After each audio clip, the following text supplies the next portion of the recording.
Yo, welcome to the Vibe Provider podcast. I'm your host, Caitlin Friel, and we got Dr. Anderson on the podcast. Say what's up. What's up? Quickly, Austin is an OBGYN and he's married to my cousin. And so I thought I got plenty of questions for lady doctors. So I thought it'd be fun to have him on. I don't know.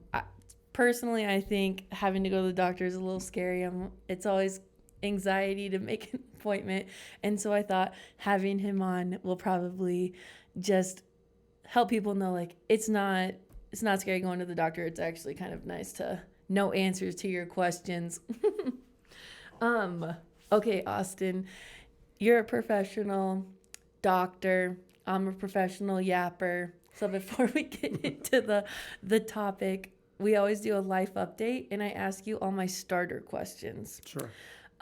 Okay, what you got going on in the next couple weeks, or how has summer been so far? Summer's been great. So just, I got into Cache Valley later. My wife and kids have been here for a few months, but I got here and we've been boating and camping and most recently went to Lake Powell. I used to go there every year as a kid, and it was fun to take my own children there and experience all the fun that there is there. Yeah, that's awesome.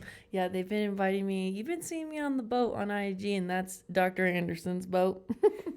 It's so fun. They're always inviting me and Kalal, my husband, to go have all the fun with them.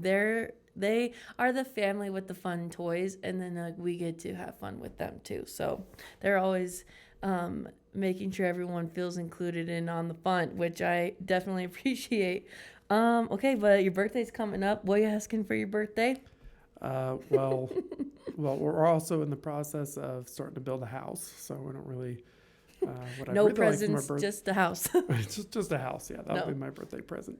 No, if I really wanted something, it would be a lift kit for my truck. Okay. Yeah, my neck is a little red. It's fine. I like it. That's funny. I guess just for me, I just got back from Hawaii. I got a little bit sunburned on the last day because it was cloudy, and I thought, the UVs aren't as strong today, but they were shining. Yeah. We just went with friends, and it was super fun. I'm going camping with my parents. We're going to Idaho. I love Idaho. Camping in Idaho is good. So I'm sure we'll be going camping next summer in Idaho, possibly. And that's pretty much it. I'm just glad to be home because I love my dogs. I missed them. And they were extra cuddly because they missed me back. But that's about it for me. This is my listeners' favorite part of the episode, is the get to know you questions for the guest. Sure. So, what is in an Austin Anderson starter pack? So my starter pack would start with Dr. Pepper. Number one? Number one, Dr. Pepper. Number two, probably cheeseburgers. Cheeseburgers. I love cheeseburgers. But from where? Do you have a specific number one cheeseburger? Anywhere. But I like Culver's. I like In-N-Out. I like Zips up at Bear Lake. Mm-hmm. I like cheeseburgers from anywhere. Yeah. I'm not too terribly picky, but they're good. And I like the homemade burgers that I can grill at home. I love smash burgers. Those are my fave. Okay, so that was 1 and 2. What about 3? Third, probably movies. I'm a huge movie buff. I love going to movies. I love sitting up watching movies at night. Really get to pick it up now that I'm through the med school residency phase of my life. I can start watching all the movies I missed out on in the last 10 years. Do you have a genre? I kind of found myself liking more sci-fi movies lately. Okay. So some of the new movies out, like Atlas, was cool on Netflix. Okay. And there's a new Alien movie that came out I'd like to go see. So the Alien movies get me all spooked because I'm like, there's not just us in the universe. There's gotta be aliens. So I get a little spooked watching those ones. Okay. We got two more. So another one is certainly camping. So lately we got a camp trailer so we can take our little kid four-wheelers and So I love doing that. Camping, toy camping hauler. with the kids. Yeah, toy hauler. They got the fun toys. Okay, last one. Last one would have to be tools for working on cars and trucks. So I love working on cars. Been doing it since high school. Owned several cars that I've kind of restored or brought back from the dead. So How does it feel to have the brains to become a doctor, but then also be a handyman to fix all the things? That's I feel like that you should be good at one or the other, and so you must be God's favorite, getting two good good things to fix people, fix all the things. Well, it's good. I feel like being good at one helps you be better at the other. So that's awesome. I enjoy fixing things. Anything that's broken, I have a real addiction to trying to fix it. So I love that for you, house, and I especially love that for your wife, and I love it for your pocketbook, saving money, because the rest of us are having to pay handymans, and that's annoying. Okay, what's your fun drink? Fun drink is I like Dr. Pepper Zero with cream soda. That's kind of I like that one a lot because the cream soda gives it a little more flavor when it's a 0 calorie. So does that come in a fountain drink too, or just canned? I don't know if I found it in fountain somewhere. A lot of the times you'll have to get Dr. Pepper Diet or Zero and then get a cream soda add. But otherwise it's like by the can or bottle. Okay. Yeah. And then what celebrity would you be best friends with? Probably Chris Pratt. From all the interviews I've seen, he's pretty fun. I would imagine that he and I would probably have a good time going out He's camping. Hilarious. Yeah. My mom says that every time she sees him in a movie, she always thinks of me. So that's a good compliment. He's so funny. Yeah. So what's your favorite Chris Pratt movie?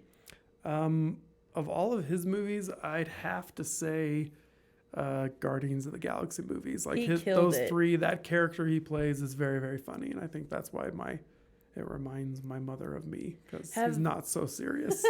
No, truly. When he's trying to save the universe, he's just whatever. He kind of drops things. And have you ever seen Parks and Rec? Yes. He's hilarious in that. Yeah, he's absolutely hilarious. Some of his funniest moments are like his bloopers. I've seen a lot of his bloopers. Truly. That can't be repeated, but they're so funny. What's something on your wish list under a $500 value? Let's see, under $500. I'd like a nice leather satchel that you can put stuff in, kind of like Indiana Jones had one. That was cool. So I've never had one, never needed one, but now I have a laptop that I'm going to be taking to and fro everywhere. So we need a leather satchel. So I'd like to get one. Yeah, that sounds like a need. What is your current hyperfixation?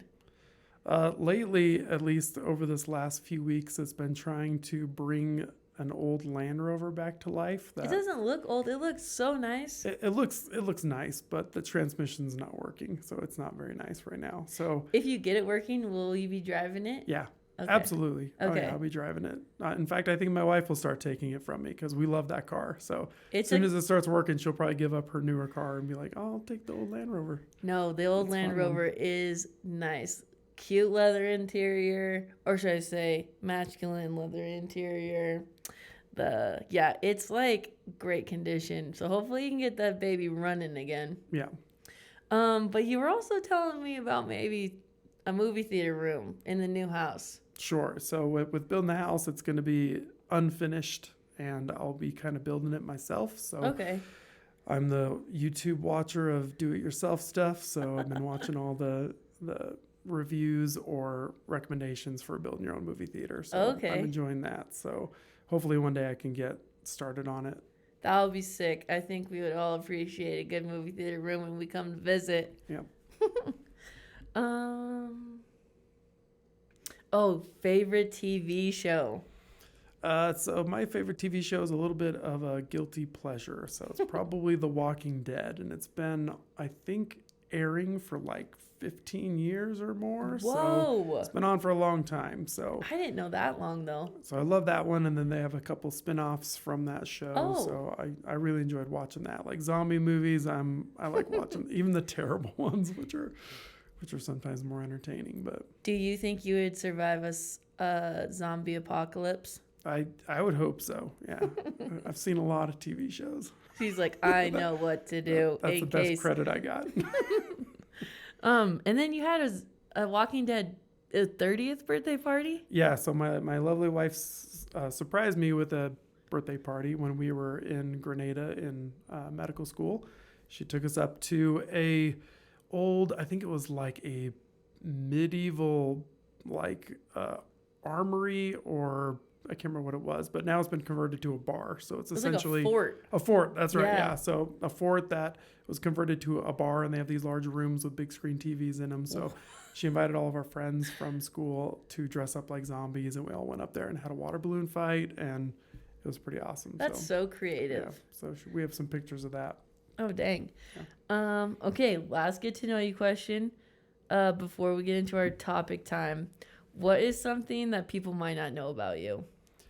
One of them might be that my father's from Sweden, so I'm a first generation immigrant. My dad moved here. He only spoke Swedish, and Oh, wow. wish he taught us Swedish, but that's okay. I wouldn't get too much use out of it. Yeah. Dang, and then your dad served a mission back in Sweden That's too, right? Yeah, he went back when they were serving missions for 2.5 years instead of 2. So That's crazy. he went back to Stockholm and served for 2.5 years in Sweden. Dang, that's great. That's actually kind of awesome when you're from there, and then you could go back for an extended period of time. Okay, so now we're getting into topic time. So, guys, you can keep listening to see if you need to send your lady to the lady doctor, if they've been complaining about any of these things. But I think this topic will be like kind of nice just to, I don't know, make the going to the OBGYN less scary. Is that, I don't know if that's the right word, but Yeah, less uncomfortable. yeah. Any doctor appointment is always a little uncomfortable, Right. but okay, but number one, when should you start seeing an OBGYN? All right, so good way to keep in memory is when you turn 21.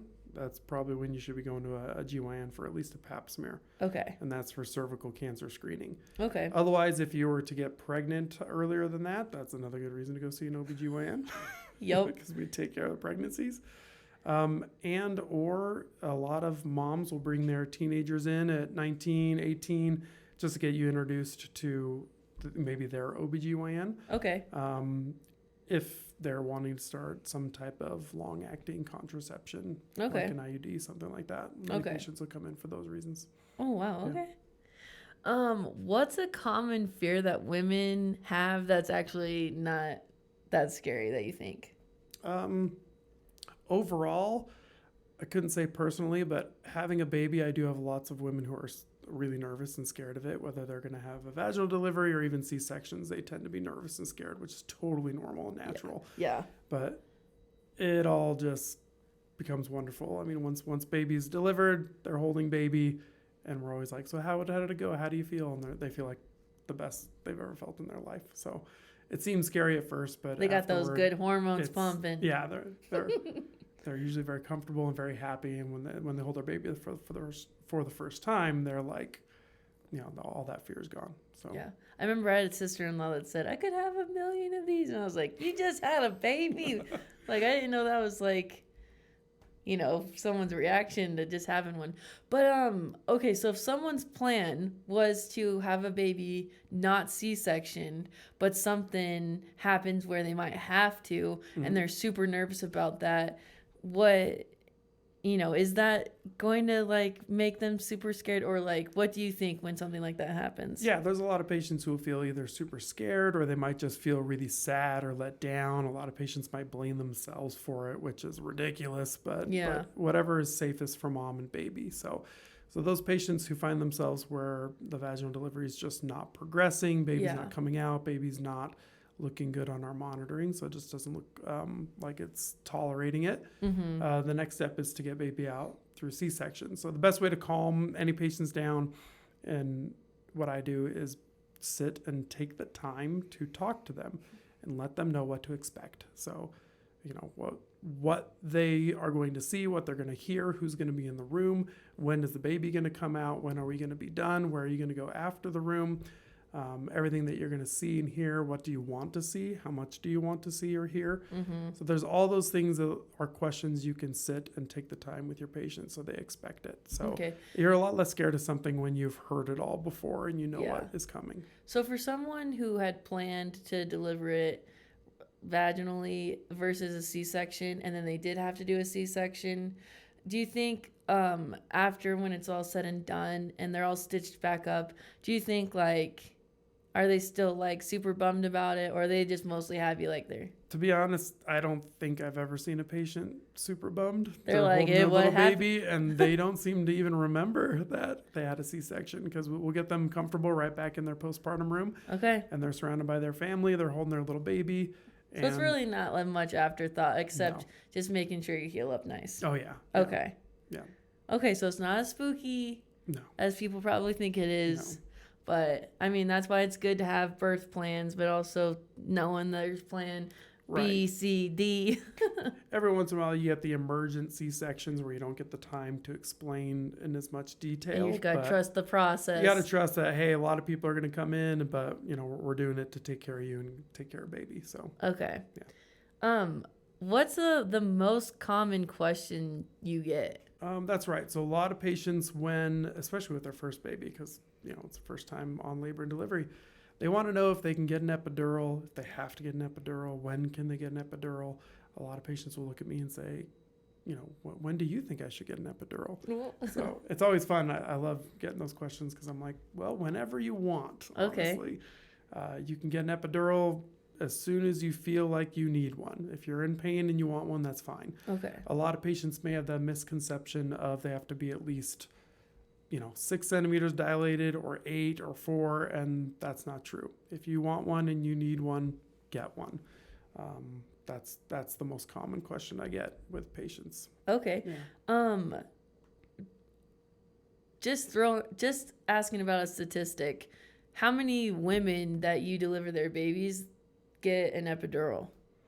I'd say most do get Okay. an epidural. Some choose not to. Some choose to try to not get an epidural, and then if they end up getting one later on, that's fine. Okay.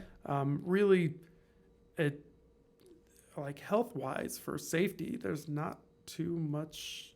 I would never push a patient into an epidural or out of an epidural. Mm-hmm. Sometimes a handful, you'll see patients where they make it to 8 centimeters. They're just not dilating any further.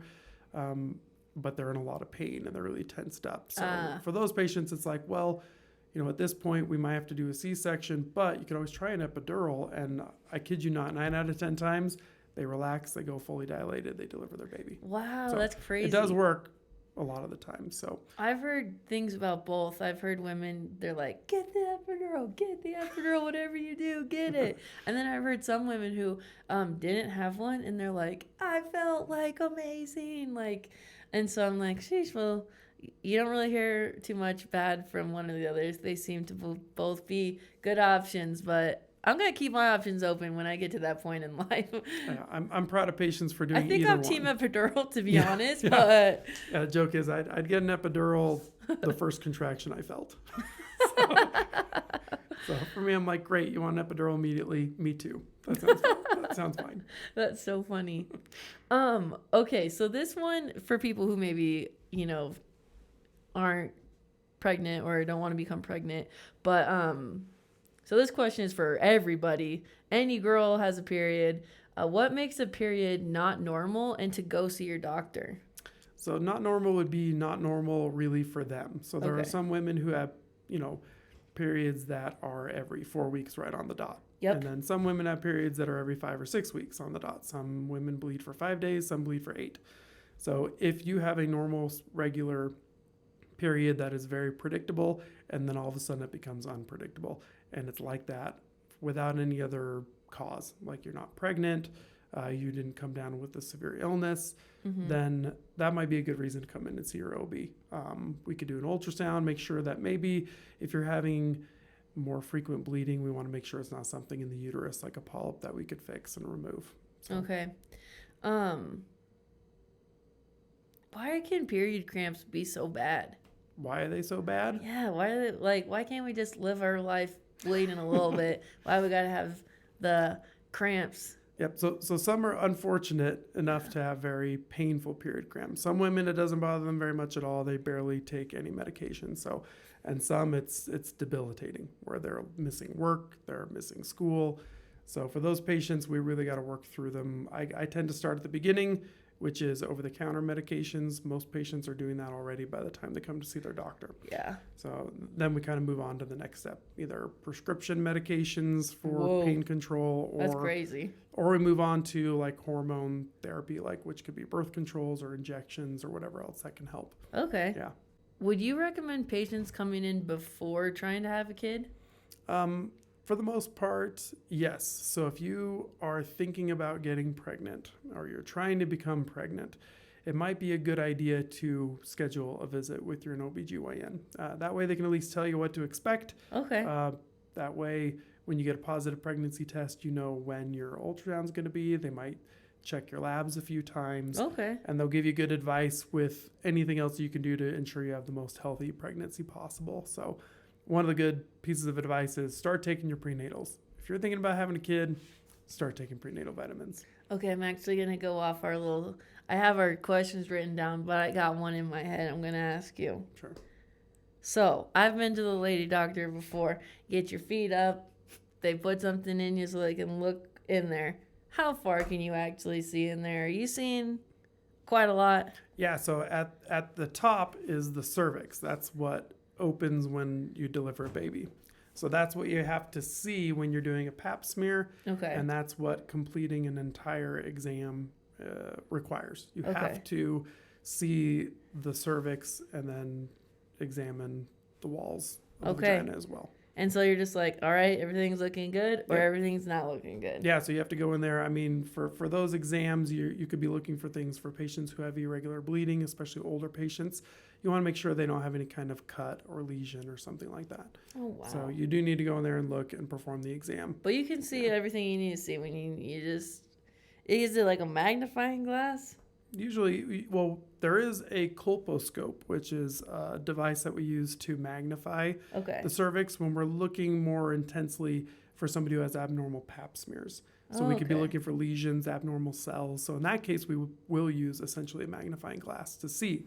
It can also give us certain filters so that you can see cell changes Whoa. with some of the liquids that we'll put on there. Okay. Yeah. So then a general exam, usually no. For like pap smears, normal pelvic exams, we don't have anything else. We just look with a light. I got another question that's Go off ahead, the yeah. script. What do you think of like the period cups and things? If it works for patients, that's fine. Okay. Yeah. Oh, dang.